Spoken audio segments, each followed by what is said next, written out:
Hello everyone, welcome back to the channel. आज हम business economics की सेकंड यूनिट को कंप्लीट करने वाले हैं इस एक ही वीडियो में, which is market structure.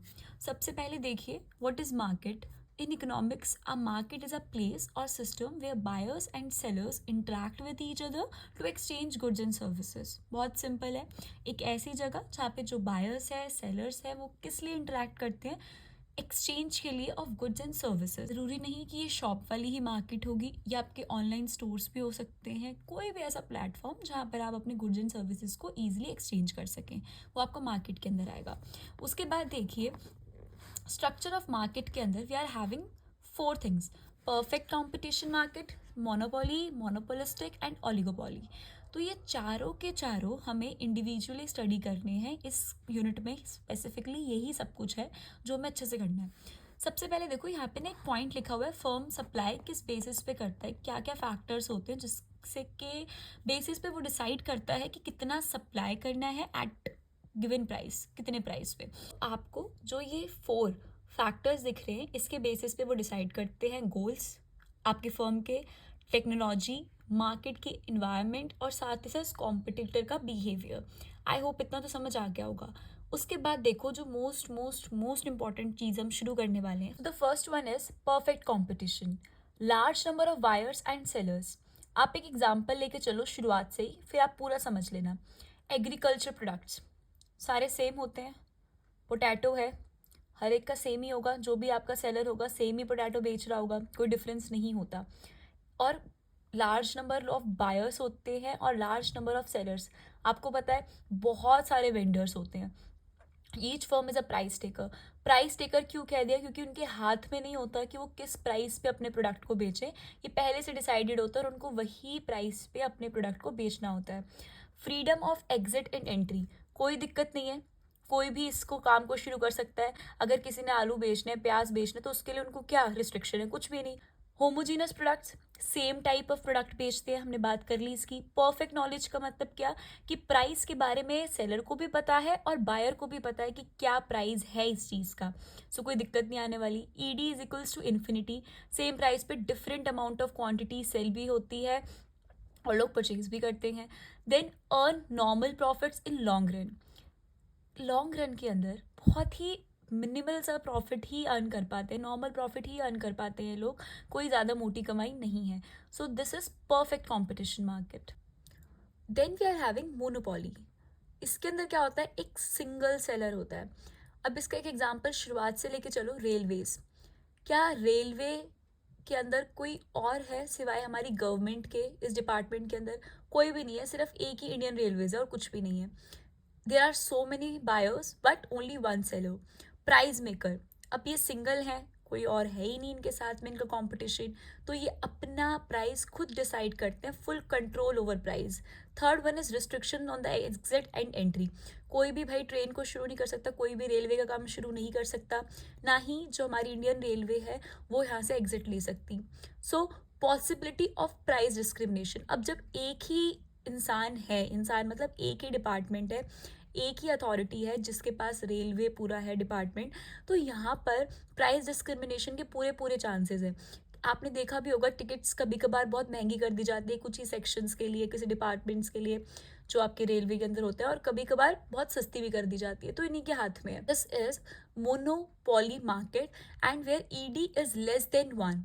Less than one का मतलब क्या हुआ? कि प्राइस के अंदर अगर कुछ भी चेंज आता है तो जो डिमांड है वो बहुत कम रिएक्ट करती है, लेस रिएक्टिंग डिमांड हमारी क्वांटिटी डिमांडेड होती है। That's why ED is less than one, in elastic demand curve हमारा होता है। This is monopoly market. Third one, monopolistic. Many firms each making a slightly different product. यहाँ भी एक example ले लो, फॉर एग्जाम्पल शैम्पू। ठीक है, शैम्पू, सबका काम शैम्पू का एक ही है कि वो आपके हेयर्स के लिए, मतलब जो आपके हेयर हैं उसके लिए वो यूज़ होता है। बट शैम्पू के अंदर कितनी सारे ब्रांड्स हैं, लाइक लॉरियल है, डव है और सनशाइन है, सॉरी सनसिल्क है। ये सारी चीज़ें किस में आती हैं? हमारे शैम्पू के अंदर।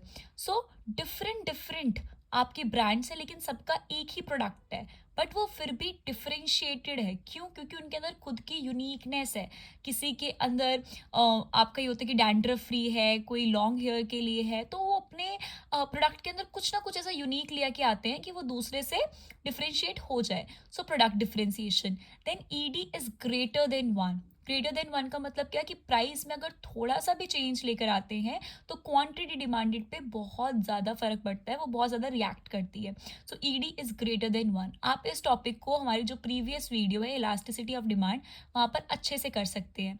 Then freedom of entry and exit, कोई भी यहाँ पे एंट्री ले सकता है, एग्जिट कर सकता है, रोज़ नई नई ब्रांड्स आती है मार्केट में। Then partial control over price. Price पर पार्शियल कंट्रोल रहता है, ना कि सारा कंट्रोल, और बिल्कुल कंट्रोल भी ना हो, तो ऐसा नहीं है, पार्शियल है। उसके बाद देखिए, we are having oligopoly. Oligopoly में क्या है कि फ्यू बिग फर्म्स और लार्ज बायर्स, बहुत कम फर्म्स होती हैं।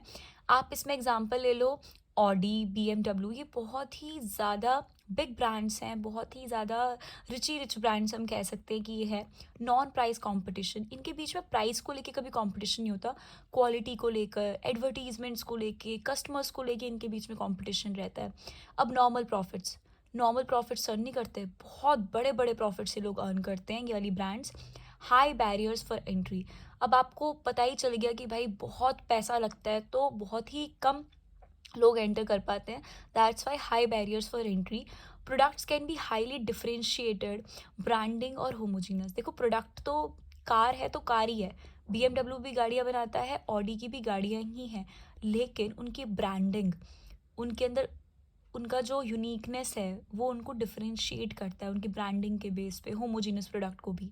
सो ये यहाँ पर आएगा। Then high degree of interdependence between firms, एक फर्म की प्राइस एंड आउटपुट पॉलिसी दूसरी फर्म को भी अफेक्ट करेगी, तो ये आपस में काफ़ी इंटरडिपेंडेंट होते हैं।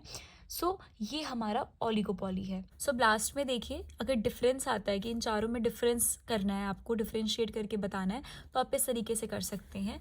सबसे पहले देखो, परफेक्ट कॉम्पिटिशन के अंदर number of firms, large number of firms, nature of product homogeneous, exit entry free है, price control zero because they are the price takers, selling cost not required, firms का demand curve ED is equals to infinity, perfectly elastic.